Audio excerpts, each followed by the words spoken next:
இந்த எரிஞ்ச சாம்பல் இருக்கு இல்லையா, தலைச்ச சாம்பல்லாம் சொல்லுவாங்க இல்லையா, மயானத்தில் கொளுத்துவாங்க இல்லையா. இன்றைக்கி நிறைய இடத்துல கொளுத்துறாங்க. இப்போ தான் மின் மயானம் ஆகிப்போச்சு. இருந்தாலும் ஒரு சில இடத்துல கொளுத்துவாங்க. அதில் அந்த சாம்பல் கொஞ்சமாவது தேவைப்படும். எதுக்காக சார்? அதுதான் அந்த தலைச்சம்பள்ளியோட சாம்பல் அதை வச்சு செய்யும் போது தான்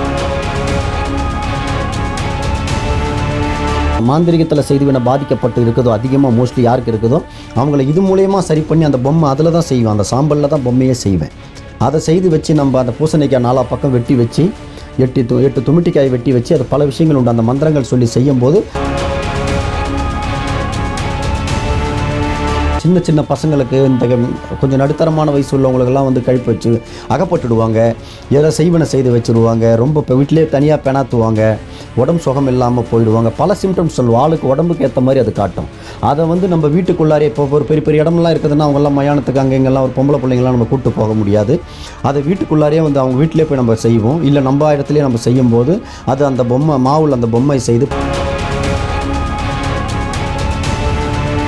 அந்த ஃபோட்டோவை காட்டுறது அந்த ஜின்னுக்கு வந்து அந்த வழிபடுறது இந்த ஆள் வேணும்ன்ட்டு அதை காட்டுறதுக்கு ஒரு அடையாளத்துக்கு தான் அந்த ஜின்னு. சரிங்களா? அதே ஃபோட்டோவும் காட்டலாம், துணியும் காட்டலாம். அந்த எப்படி ஒரு நாய் எப்படி போய் மோப்ப சக்தியில் பிடிக்குதுன்றீங்க. ஆனால் இந்த ஜின்னுக்கு அவனோட உருவத்தை காட்டி இந்த மாதிரி வேலைக்கு வேணுன்னும் போது டக்குன்னு அவனுக்கிட்ட எஃபெக்ட் ஆகும். உடனே வந்து நம்மக்கிட்ட வந்து அவங்கள ஒரு பொருள் போட்டோம்னா அங்கேயே தான் கிடக்கும். வேறு பொருள் நம்ம வச்சாலும் அங்கேயே தான் திரும்பி நம்ம போய் எடுத்தாலும் இருக்கும். ஆனால் ஜின் பொம்மை மட்டும் இத்தனை ஆண்டு காலமாக அதை நான் மீடியாவில் கொடுத்துக்கிட்டு தான் இருக்கிறேன். யார் எடுத்துன்னு போய் பிரச்சனைக்காக வச்சாலும் அது உடனே மறைஞ்சிரும். அது வந்து இங்கே இல்லை, அவங்க வெளிநாடே கொண்டுட்டு போய் மலேசியா, கனடா, ஃப்ரான்ஸு, எங்கே அமெரிக்கா எங்கே வச்சாலும் சரி அந்த பொம்மை அங்கே இருக்காது.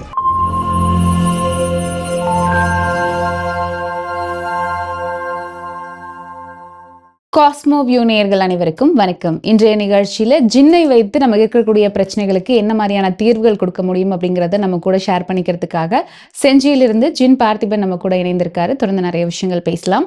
வணக்கம் சார். வணக்கம். எப்படி இருக்கீங்க சார்? சரி, இன்னைக்கு நிகழ்ச்சியில வந்து இந்த பொம்மை மாந்திரீகம் பத்தி எங்களுக்காக சொல்லுங்க சார். ஒரு பொம்மையை வந்து நீங்க செஞ்சு வச்சு ஒரு பூஜை செய்றீங்க, அந்த பொம்மைக்கு எப்படி உயிர் வருது? இது இந்த காலகட்டத்துக்கு எளிதா புரியுற அளவுக்கு நம்ம சொல்லணும்னாக்கா, புரியுதுங்களா? ஏன்னா அந்த காலத்து ஆளுங்களுக்கு இது எளிதாக புரியும். இப்போ இந்த காலத்தில் இந்த ஜென்ரேஷனில் உள்ளவங்களுக்கு எளிதாக புரியணும்னாக்கா, இப்போ சமீபத்தில் ஒரு படம் சந்திரமுகின்னு ஒரு படம் வந்தது. அவனை கொல்லணும்னு அந்த ஆத்மா தொலைஞ்சிக்கிட்டு இருக்கும். அப்போ அவனை மாதிரியே ஒரு பொம்மையை செய்து அப்போ அதை நிறுத்தும் போது என்ன பண்ண, அதை கொண்டுட்டா ஒரு சந்தோஷம் கிடைக்கிது இல்லையா அந்த பேய்க்கு, அந்த ஆத்மாவுக்கு. அதை வந்து ஒரு கதையாக அது வந்து சித்தரிக்கப்பட்டது அந்த கதை. அதான் உண்மை. இப்போ எதுக்கு எக்ஸாம்பிள் எடுத்து காட்டுறேன்னாக்கா, அந்த படத்தில் என்ன கதைக்காக அதை எடுத்து காட்டுறாங்க, அந்த கருவூலம் எது கதைக்காக வருது, அது இவங்க தான் கிடையாது. அந்த மாதிரி ஒரு உருவத்தை வச்சு காட்டும் போது அந்த ஆத்மாவுக்கு, அந்த ஏவலுக்கு, நம்ம இவனை பழி வாங்கிட்டோம், இவனை காவு வாங்கிட்டோம், இவனை நம்ம கொன்னுட்டோம், ஏன்னா அதுக்கு தெரியாது. சரிங்களா? அதே மாதிரி அந்த மாதிரி விஷயத்துக்காக தான் அந்த பொம்மை இவங்க பேரை வச்சு நம்ம அதை செய்யுது. இப்போ ஒருத்தவங்களுக்கு ஒரு ரொம்ப எதிரி, ரொம்ப தொல்லை இருக்கிறாங்க, இல்லை அவங்கள முடக்கணும், ஏதாவது செய்யணும்னாக்கா அப்போ அவங்க பேரை சொல்லி அந்த பொம்மை செய்து அதே மாதிரி செய்து அவங்க பேரை சொல்லி அதை வெட்டும் போது அந்த ஏவல் ஆத்மாவுக்கு என்ன பண்ணும், அவங்கள தான் நம்ம பலியிடுறதா நினச்சி அது செய்திடும். ஏன்னா அந்த ஆத்மா அதுக்கு வந்து ஏவலுக்கு தெரியாது. அதை காட்டுறதுக்காக தான் அதை இப்படி வச்சு இப்போ செய்கிறது இல்லை, இது காலங்காலமாக செய்கிறது. அப்படி தான் செய்துட்டு வராங்க. அது அவங்களுடைய உருவமாக வச்சு அவங்கள வழிபட்டு அவங்க பேரை அதில் எழுதி அவங்க இதெல்லாம் எழுதி எல்லா அடையாளங்கள், ஒரு சில அடையாளங்கள் அதில் எழுதி அது வெட்டும் போது அது கரெக்டாக அவங்களே தாக்கிடும். அதுதான் அது செய்கிறது. அதே மாதிரி பொம்மை திரும்ப இப்போ நம்ம வேற ஆள்கிட்ட போய் அவங்க பார்க்குறாங்க, அதை குணப்படுத்தணும்னாக்கா அதே மாதிரி நம்ம செய்து முள்ளால் எடுக்கிற மாதிரியே தான் வரும். எப்படி அவங்க செய்தாங்களோ, எப்படி அவங்களுக்கு கை கால் வராமல் செய்வனையாக போச்சோ, நீங்கள் எந்த டாக்டர்கிட்ட போனாலும் குணமாகாது, கை கால் எடுத்து போனோன்னா எல்லாம் சொல்லுவாங்க, நல்லா இருக்கிறாங்க, உங்களுக்கு ஒன்றும் ஆகாது, ஒன்றும் இல்லை அப்படின்வாங்க. ஆனால் கடைசியில் பார்த்தா அவங்களுக்கு பாதிக்கப்பட்டவங்களுக்கு எந்த உடம்புல செயலிருந்து போகும், தன்னம்பிக்கையே போயிடும், அவங்களுக்கு இனிமேல் இருப்போன்ற ஒரு நம்பிக்கையே போயிடும். அப்போ என்ன பண்ணுவாங்கன்னா, நமக்கு வேறு எல்லா இடத்துலையும் அலைஞ்சு பார்த்து இனிமேல் நம்ம வாழவே மாட்டோம்னு முடிவு பண்ணிவிடுவாங்க. அதே மாதிரி நம்ம கிட்ட வந்து நிற்கும் போது அப்போ அதே மாதிரி எப்படி வச்சு அவங்க செய்தாங்களான்னு பார்த்து அதை நம்ம உண்டான முறை நம்ம சரி பண்ணோம்னாக்கா அதுக்காண்ட காவுகளை இட்டு, பூசணிக்காய், இந்த குமிட்டிக்காய் சொல்லுவாங்க, அந்த காய் ஒன்று, இந்த துமிட்டிக்காய், இந்த மாதிரி விஷயங்களை இட்டு சேவலை ஒன்று அறுத்து காவிட்டு இருக்கும்போது அவங்களுக்கு உண்டான அந்த பாதிப்புகள் விலகி கை கால் நல்லா ஃப்ரீயாக வரும். உடம்புல அந்த செய்வினை, குடும்பத்து பிரச்சனை எல்லாத்துக்குமே நல்லா ஆக்கலாம் அதை முறைப்படி நம்ம செய்யுது. ஓகே, நீங்கள் ரொம்ப வருஷமாக இது பண்ணிட்டு இருக்கிறதுனால கேட்குறேன். எல்லாருக்குமே தெரியும் இந்த மாந்திரீகம் பண்ணுறது வந்து ஒரு பொம்மையை உருவம் செஞ்சு அதில் தான் இந்த வேலைகள்லாம் செய்வாங்க அப்படின்னு. முதல்ல இந்த பொம்மை செய்யக்கூடிய முறை என்ன, எதில் அந்த பொம்மை செய்யப்படுது சார்? இதில் பல முறைகள் உண்டு. பொம்மைகள் செய்கிறது வந்துமா எல்லாம் சொல்லுவாங்க இந்த மாவுக்கு பண்ணிட்டு. நான் வெளிப்படையாகவே சொல்கிறேன், நான் ஜின்ன வச்சிருக்கிறதால நம்மளுது இந்த எரிஞ்ச சாம்பல் இருக்கு இல்லையா, தலைச்ச சாம்பல்லாம் சொல்லுவாங்க இல்லையா, மயானத்தில் கொளுத்துவாங்க இல்லையா, இன்னைக்கு நிறைய இடத்துல கொளுத்துறாங்க. இப்போ தான் மின் மயானம் ஆகிப்போச்சு, இருந்தாலும் ஒரு சில இடத்துல கொளுத்துவாங்க. அதில் அந்த சாம்பல் கொஞ்சமாவது தேவைப்படும். எதுக்காக சார்? அதுதான் அந்த தலைச்சம்புள்ளியோட சாம்பல் அதை வச்சு செய்யும் போது தான் அந்த எஃபெக்ட், அந்த பவர் உங்களுக்கு அது கிடைக்கும்.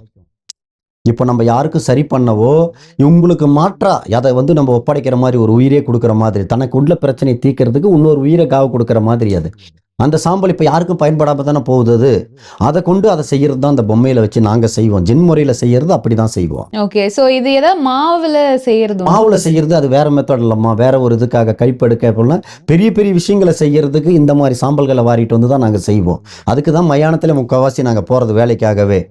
ஏன்னா அந்த சாம்பலை வச்சு நம்ம செய்யும்போது சில பேர் பிரச்சனைகளை, இப்போ எப்படின்னா, இப்போ ஒருத்தவங்க இறந்துடுறாங்க, ஹாஸ்பிட்டலுக்கு தானமாக கொடுக்குறாங்க, அவங்க கண் இதெல்லாம் நமக்கு தானமாக கொடுக்குறாங்க இல்லையா, அதே மாதிரி தான் அது கூட அறுத்து எடுக்கணும். ஆனால் இது அப்படி கிடையாது, வேஸ்ட்டாக போகிறது. அந்த கொளுத்தி விடுறது அந்த சாம்பலை கொண்டு வந்து தலைச்சம்பல்னா அதை எடுத்து வந்து போட்டு நம்ம செய்யும்போது, நம்ம யாருக்கு ரொம்ப மாந்திரிகத்தில் செய்து பாதிக்கப்பட்டு இருக்குதோ, அதிகமாக மோஸ்ட்லி யாருக்கு இருக்குதோ அவங்கள இது மூலயமா சரி பண்ணி அந்த பொம்மை அதில் தான் செய்வேன், அந்த சாம்பலில் தான் பொம்மையே செய்வேன். அதை செய்து வச்சு நம்ம அந்த பூசணிக்காய் 4 பக்கம் வெட்டி வச்சு 8 துமிட்டிக்காய் வெட்டி வச்சு, அது பல விஷயங்கள் உண்டு, அந்த மந்திரங்கள் சொல்லி செய்யும் போது உடனே அந்த குடும்பமே ரிலீஸ் ஆகும், விடுபடும், தீர்வு கிடைச்சிரும். ஓகே, இப்போ இந்த கழிப்பெடுக்கிறதுக்கான பொம்மைகள் செய்யற முறை வேற அப்படின்னு சொன்னீங்கல்ல சார், அந்த பொம்மைகளை எப்படி செய்வாங்க? அது மைதா மாவுலையும் செய்யலாமா. அந்த பொம்மையை போட்டு உரு கொடுத்தோம்னாக்கா அந்த பொம்மைக்கும் உரு வரும். அது எப்படின்னாக்கா, நம்ம வீட்டுக்குள்ளாரே இந்த சின்ன சின்ன பசங்களுக்கு, இந்த கொஞ்சம் நடுத்தரமான வயசு உள்ளவங்களுக்கெல்லாம் கழிப்பு வச்சு அகப்பட்டுடுவாங்க, ஏதோ செய்வனை செய்து வச்சுருவாங்க. ரொம்ப இப்போ வீட்டிலே தனியாக பெணாத்துவாங்க, உடம்பு சுகம் இல்லாமல் போயிடுவாங்க, பல சிம்டம்ஸ் சொல்லுவோம். ஆளுக்கு உடம்புக்கு ஏற்ற மாதிரி அது காட்டும். அதை நம்ம வீட்டுக்குள்ளாரே, இப்போ ஒரு பெரிய பெரிய இடம்லாம் இருக்குதுன்னா அவங்கெல்லாம் மயானத்துக்கு அங்கே இங்கெல்லாம் ஒரு பொம்பளை பிள்ளைங்களாம் நம்ம கூப்பிட்டு போக முடியாது.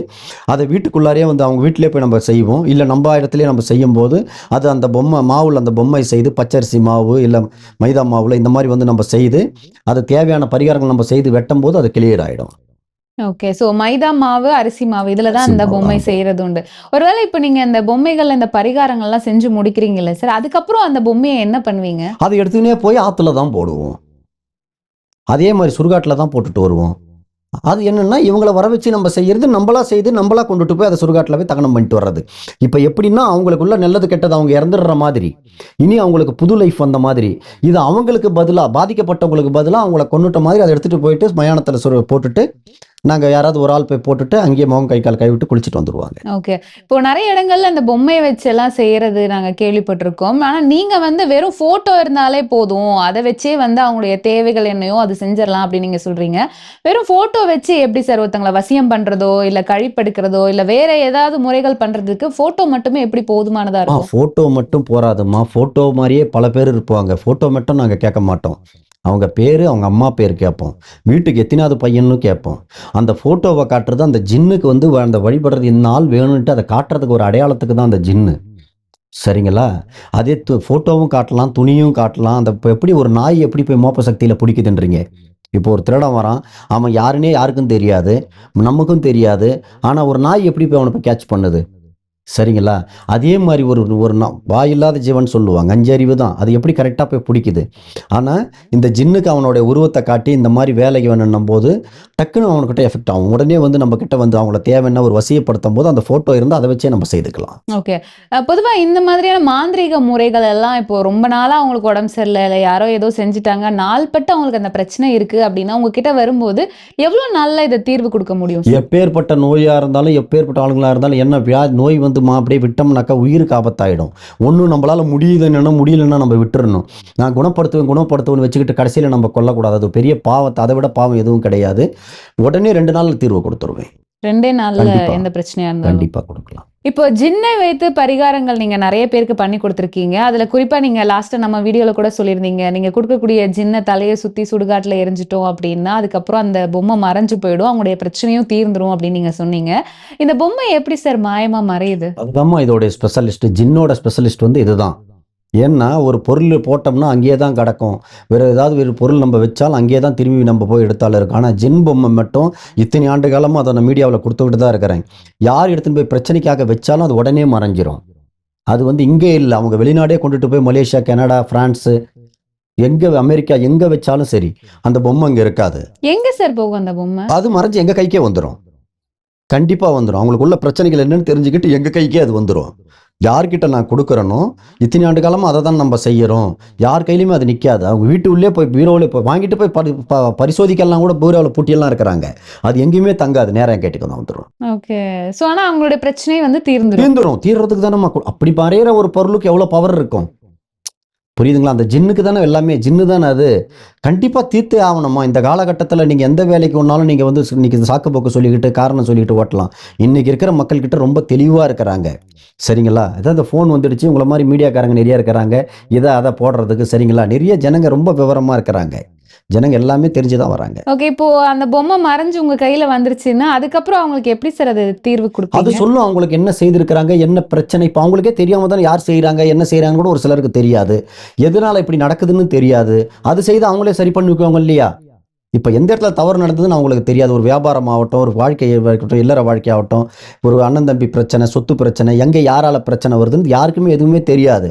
அது என்ன காரணம்னு அது வந்து அவங்களே வந்து எல்லாம் செய்வினையால இது பாதிக்குதா, என்ன ஏதுன்னு தெரியாது. அந்த பொம்மை தெரிஞ்சுட்டு இப்ப எப்படி நீங்க ஸ்கேன், எக்ஸ்ரே எடுக்கிறாங்களோ மருத்துவ ரீதியில, அதே மாரி தான் இது எங்களுக்கு. அது என்ன ஏதுன்னு தெரிஞ்சுட்டு வந்து எங்களுக்கு சொன்னதுன்னு அதை வச்சு நாங்க சரி பண்ணி விட்டுடுவோம். ஓகே. சோ இன்னைக்கு நிகழ்ச்சியில இந்த மாந்திரீக பொம்மைகள், அதுல இருக்கக்கூடிய ரகசியங்கள் என்னெல்லாம் இருக்கு, அதுக்கு எப்படி உயிர் வருது அப்படின்றத பத்தி நிறைய விஷயங்கள் எங்களுக்காக சொன்னீங்க.